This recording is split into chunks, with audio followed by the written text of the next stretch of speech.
A fitting starts with leg length. That's sort of a key factor in getting someone properly positioned on a bike, is to make sure their seat is neither too high nor low. And what we're actually looking for is a particular angle of the knee at the bottom of the stroke. So we set the crank set at the bottom of the dead center stroke. We put an angle finder between the pivot of the hip, the pivot of the knee, and the pivot of the angle of the three targets we're shooting. And we're looking for around 30 degrees. 25 to 35 degrees is the range. It's very much an industry standard worldwide. So we're looking to get someone's seat angle right in that section. We also look to make sure their knee is in a certain spot relative to the ball of the foot as far as the fore-aft placement of the cyclist on the bike. Once we get the seat height right and the fore-aft right, and this is just a general neutral rule we're looking for. We're not looking to nail that exactly to one spot. We just want to be in a certain range. We want to make sure the cyclist has a fairly flat back. We're looking for no curvature in the spine. We don't want a person who's got a real curve this way. We don't want them to be hyper curved in that direction. Relax now. And the arms we're looking for, we want the arm to actually leave the torso at a 90-degree line angle with a slight forward bend. So we're really looking for a person to be at 90 degrees with a slight bend in their elbows. You can see Dave here is exactly in the right position. To demonstrate poor position, I think is a key part of this. I'm going to lower his bars radically just by pulling this lever and dropping the handlebars. I can get Dave, when he does that, he'll actually run into the front of his saddle with his right in the dead center on the saddle, which will cause this curvature in the back. Dave is incredibly flexible and adaptable, so he's when I can change the position pretty radically, he'll still fit right because he just adapts to the fit. So what will often happen, we'll see this radical curving, which will oftentimes result in low back pain, hand numbness. Look forward, like look down the road. Look down the road like you're riding. You end up with a really sore neck because there's such a severe angle on your neck when you're in such a low position. And when we go too high,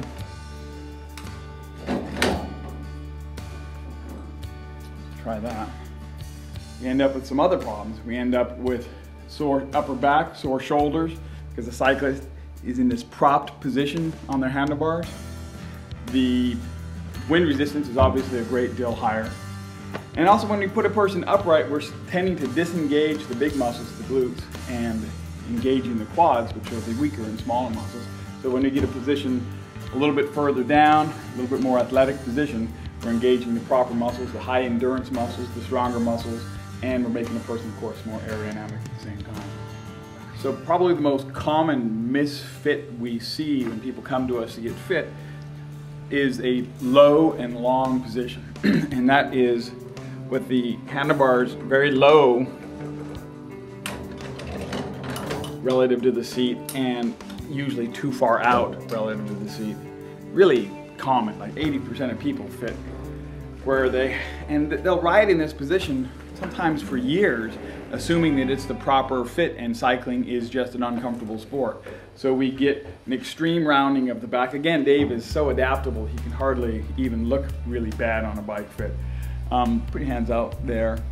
So, extremely stretched out. Try looking forward, try looking down the road. Imagine the neck pain of trying to do this for a long time. So what this cyclist will tend to do when they're in this position, put your hands right back here, they'll hold like that, and they'll also come up to this fingertip position like that.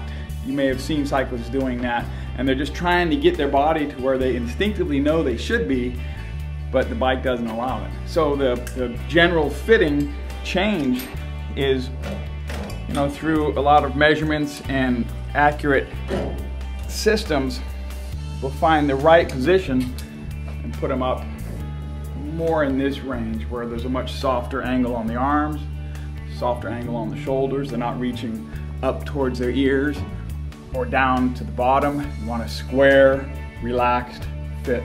Square shoulders, 90 degrees with a slight bend, and very light pressure on the hands. If there's a lot of pressure on the hands, you'll end up with numbness, discomfort, and it'll actually translate into shoulder tension and shoulder pain.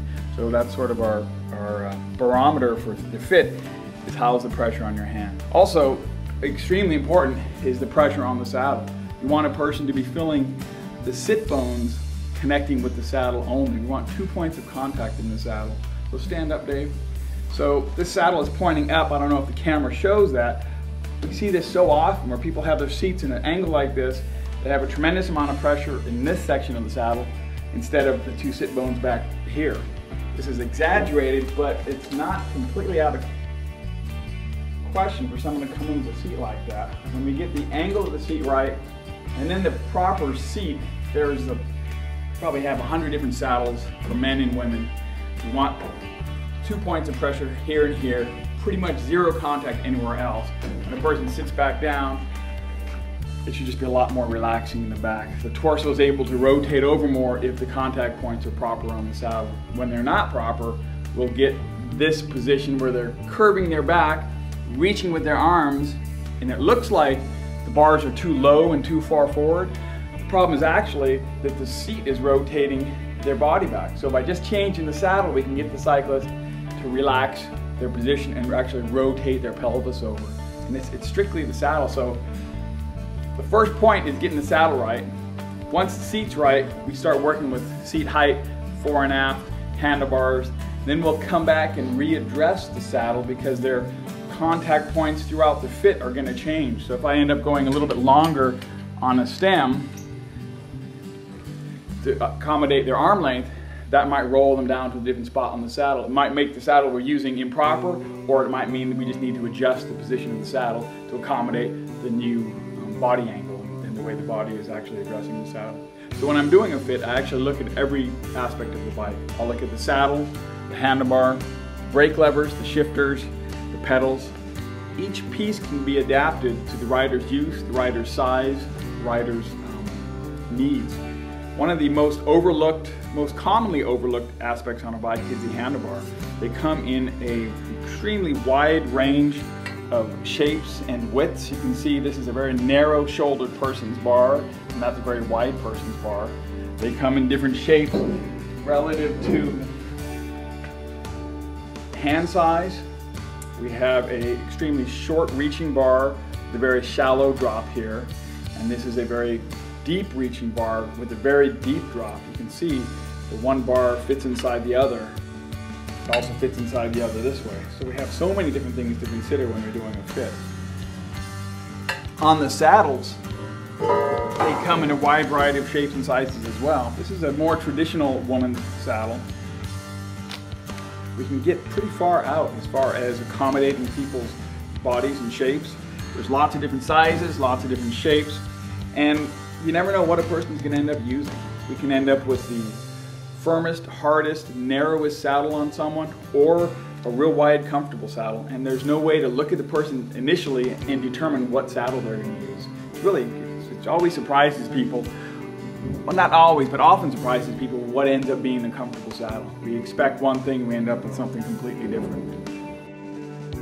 There's a couple different motion capture softwares here at the store. This is a specialized motion capture video. And what I can assess is the angle his knee is running. Actually, while pedaling, you can see this left leg is at a pretty severe angle, while the right leg is straight up and down. I can also use the software to just assess some of the basics like knee angle. So when I have them come around, I can stop the cyclist right at the bottom of the stroke and assess what angle I actually have the seat at and how high. That determines how high the seat is or how low the seat is.